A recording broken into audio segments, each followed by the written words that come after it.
Okay, magandang araw sa ating lahat mga ka-agri at mga kaibigan. Dito naman po tayo sa ating programang John Agri Kalaman TV. Bago po ang lahat, tayo nagpapasalamat po kami sa lahat nating mga supporters, mga viewers natin, mga subscribers. Sa mga hindi pa po nakapag-subscribe sa aming YouTube channel, ay inanyayahan po namin kayo mga kaibigan na suportahan po ang aming programang tungkol po sa agrikultura, no? Sana po mag-subscribe po kayo para madagdagan pa po yung mga subscribers, para po mas lalo pa kaming makatulong sa ating pong mga kaibigan na gustong magtanim po ng mga halamang gulay. Gaya ng nakikita po ninyo sa ating pong screen ay ito po yung halaman na alugbati, no? Alam nyo mga ka-agri, ito po ay 2 weeks old na po, 2 linggo na. Kasi ngayon ay Biyernes na naman. Kung nakaraang video namin ay nag-aabono kami ay nung nakaraang Biyernes, kaya mamaya may gagawin din kaming pag-aabono mamayang hapon. Ngayon po ay pinapakita namin sa inyo ang resulta sa amin pong inaabonuhan, no? Ito po yung 2 weeks old o 2 linggo na edad ng punla natin na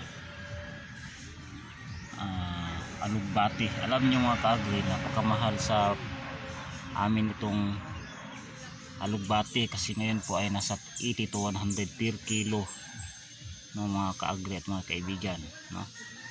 Yan yung iba ay nagsisimula ng gumapang, no? At doon banda ay na medyo nagsisimula ng tumaas, no? May mga maliliit din, no, naging bansot kasi depende kasi sa lupa, no? So dito kadalasan sa kanila ay malalaki na. Yan o, yan mga ka-agri. At ito po ay seeds ang ano namin, yung pinupunla seeds, no? Kasi ang mas mataas yung lifespan nila kapag seeds ang ating itinanim, no?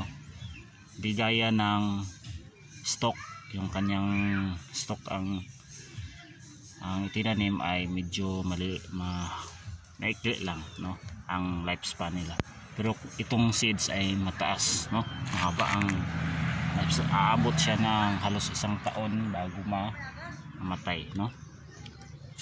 Yan lang muna ang amin pong sinishare sa inyo mga ka-agri. Salamat sa lahat at God bless po sa atin.